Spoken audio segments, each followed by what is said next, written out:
Bom dia a todos, espero que estejam todos bem. Hoje a nossa conversa vai ser relacionada ao bruxismo.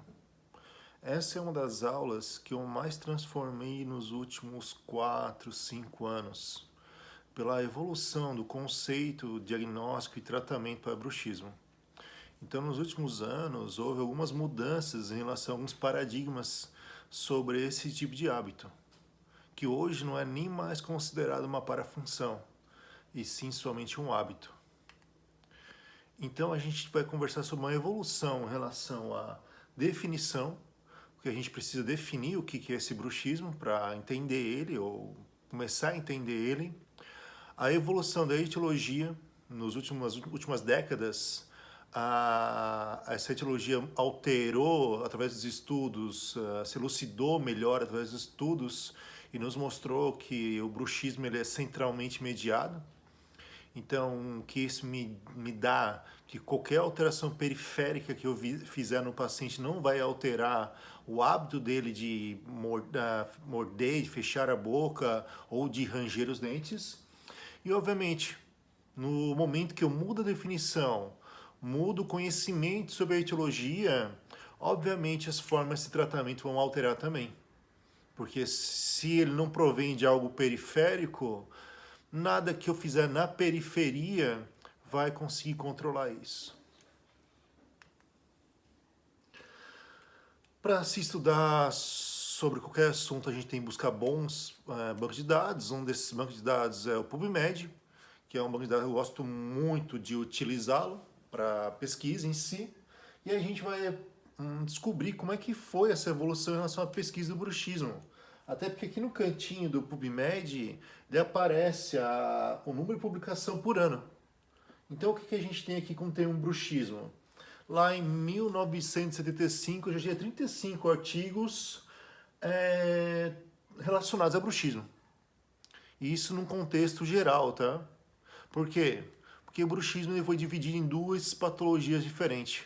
Um bruxismo do sono, que acontece quando o paciente está dormindo, que ele pode se manifestar através de apertamento e rangimento, e um bruxismo em vigília, que acontece quando o paciente está acordado, que normalmente ele acontece em forma de apertamento dentário. Claro, tem outras formas, mas normalmente. Então, em alguma altura desse campeonato aqui, foi se pensar, não existe só uma forma de bruxismo. Existem duas formas de bruxismo.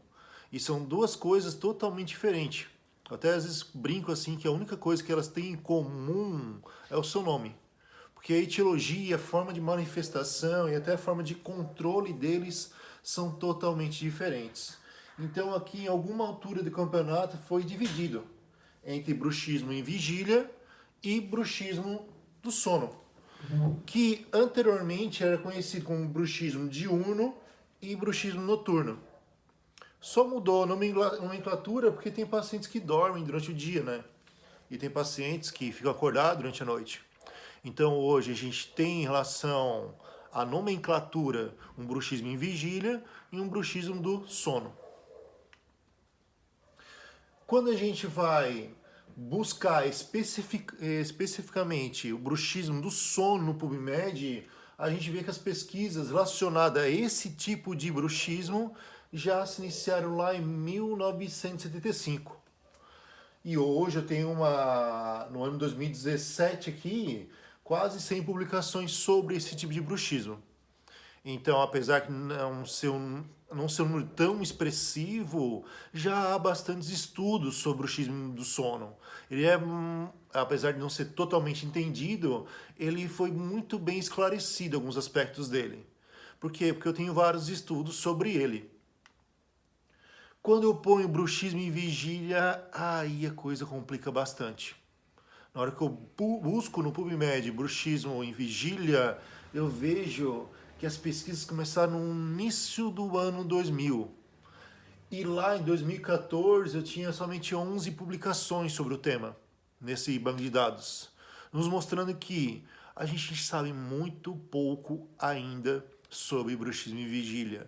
A gente tem muitas poucas publicações boas sobre bruxismo e vigília. É algo que a gente está começando a entender e está começando a criar artifícios para controle desse hábito. Então a gente já estudou muito mais sobre bruxismo do sono, fechou os olhos por muito tempo para o bruxismo em vigília e hoje a gente começa a perceber que há algo além do bruxismo do sono. Há também esse bruxismo que é feito quando o paciente está acordado, que também causa alguns tipos de malefícios. Desde que eu comecei a estudar odontologia, eu já li diversas definições sobre bruxismo, mas diversas mesmo, tá? Das mais variadas. Isso que eu não sou tão velho assim, tá? Precisa parecer um pouco, mas não sou tão velho assim. Então, o que a gente tinha de definição? A Academia Americana de Prótese Dentária, ele definia como hábito que consiste no movimento rítmico, involuntário ou espasmódico, não funcional, de bater, ranger ou apertar os dentes. A Academia Americana de Dor Orofacial, uma atividade parafuncional dos músculos mandibulares que inclui ranger, apertar ou movimentos rítmicos semelhantes à mastigação, porém sem presença de um alimento. A Academia de Medicina do Sono, que estuda, obviamente, o bruxismo do sono, definia como um distúrbio de movimento mandibular estereotipado, caracterizado pelo ranger ou apertar dos dentes, e que geralmente está associado a microdespertares. Então a gente tinha diversas definições. E desde 2013 houve um consenso entre estudiosos, e em 2018 saiu o último consenso, com uma nova definição sobre bruxismo.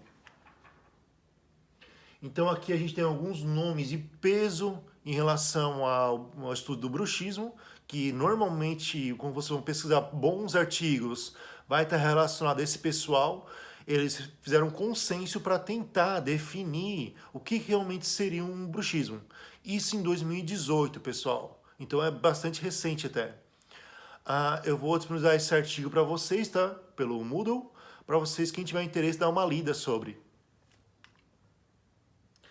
Isso aqui é uma figura que eu tirei do Instagram do professor Garanhani, onde ele é um ótimo Instagram de cunho científico, apesar de ser com tiradas muito engraçadas em relação à odontologia, tá? Então tá ali o Robin falando, bruxismo é uma desordem funcional. Aí o Batman dá um tapaço nele, não, ainda não leu o segundo consenso, que o primeiro foi 2013, o segundo 2018. É uma atividade muscular. Então o bruxismo hoje ele não é mais visto como uma desordem funcional ou como uma parafunção. Ele é somente uma atividade muscular do paciente ou um hábito muscular do paciente. Então a gente não define mais como uma parafunção o bruxismo.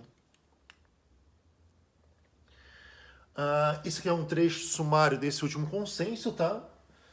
Que falando do bruxismo em vigília, bruxismo do sono, que acontece de maneira rítmica e não rítmica, e falando que não pode mais, não é mais correto considerar uma desordem, tá? E sim um fator de risco para outras patologias. A gente vai ver no decorrer dessa conversa que muitas vezes o bruxismo do sono ele é secundário a outra doença. Ele não é a doença primária do paciente. Ele está presente naquele paciente em consequência a outra patologia.